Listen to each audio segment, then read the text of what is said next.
Hello and welcome. My name is Renier Jooste. And my name is Catherine Wolf, and these are our self-love practices.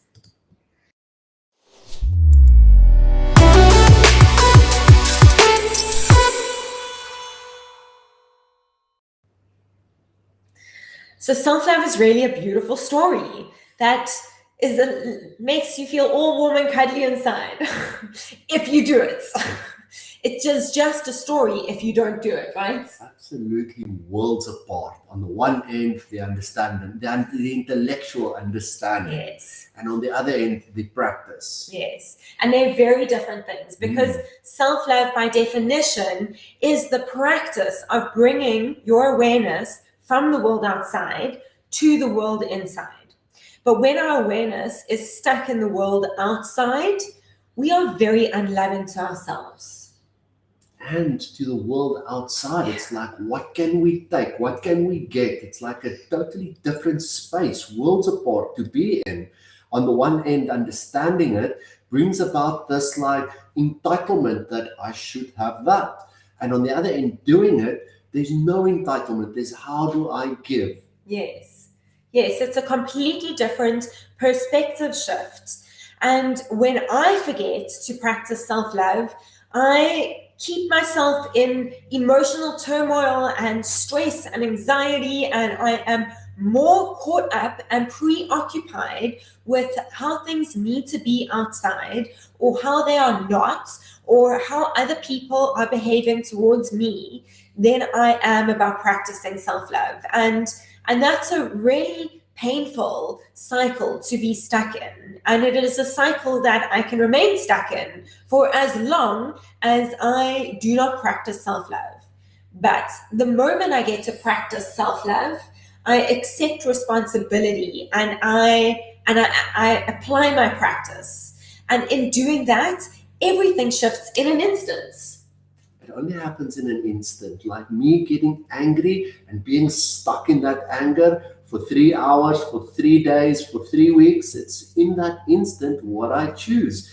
Whether it's anger or sadness or fear, or that does not matter. It's that state of being that I am not willing or able or both to take responsibility for, to say, this is my responsibility. What can I get from this? I'm rather in this place of like, what can I get? I can't get anything, so I must fight it. And that is like a mental space that we get so stuck in that totally closes this heart. And this heart is all of a sudden in this place where I now need to be protected. And you know what this headspace does? It says, I am the big brother and I will take care of you. Don't worry, I will handle this. And how does this big brother help this little sister, the mind and the heart? Like, how does that work? It tells this little sister, this heart, a whole bunch of stories to justify why it's going to keep you safe, to justify why you are innocent and why the other person is guilty.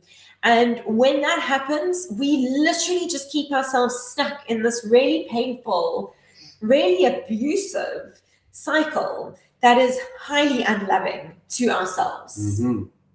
And the body, this gut of ours, the body is like fight or flight mode. It almost gets to the point where it says, now I need medication, give me anxiety pills or give me depression pills, whichever one it is, because this heart is closed and this body is in a state of fear. Yeah, it's not a fun space to be in that at all. So how do we apply our self-love practice to shift that perception shift from fear, from the outside, back inside to love? So grace would be my answer.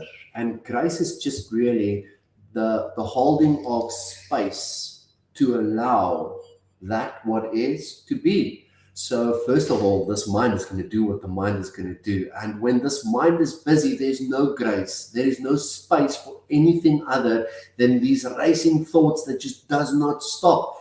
And there's no way that once these racing thoughts are starting, that the heart would be open and loving, and no way at all. So making the acknowledgement that these stories that's going on now is not true. And these stories has got no space, and I also cannot handle my heart if I had another extra pair of hands to go in there and handle it, great, but there's not. So I could really just allow my heart to be.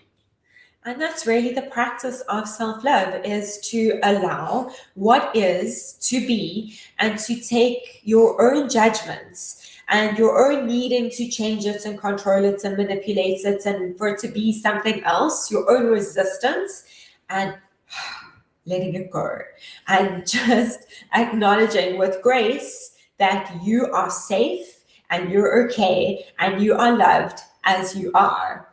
So the other end of grace means that there is space for me to have gratitude, and whether it's gratitude for breathing, for smelling, for listening, for does not matter. Starting with myself, gratitude, there are so many places that I can tap into, but I need grace for that. So understanding that there are these three centers, this head center, the heart center, and the gut center, that actually works in alignment with each other, all three of them at the same time, which is loving to myself. So if you enjoy our practices, if you want to hear about how you can really make this your own and increase your awareness so that you can see what it is you are doing that is unloving to yourself, so that you can practice self-love more easily and quicker than you were, then please do drop us a line. You can hashtag DM in the comments, or you can send us a DM. We would love to connect with you. We have got a free self-love workshop coming up, and we'd really love to share that with you. So you can hashtag self-love workshop, and we will also send you the registration information for that. That's it. Thank you for joining us. We look forward to seeing you next time. Bye for now.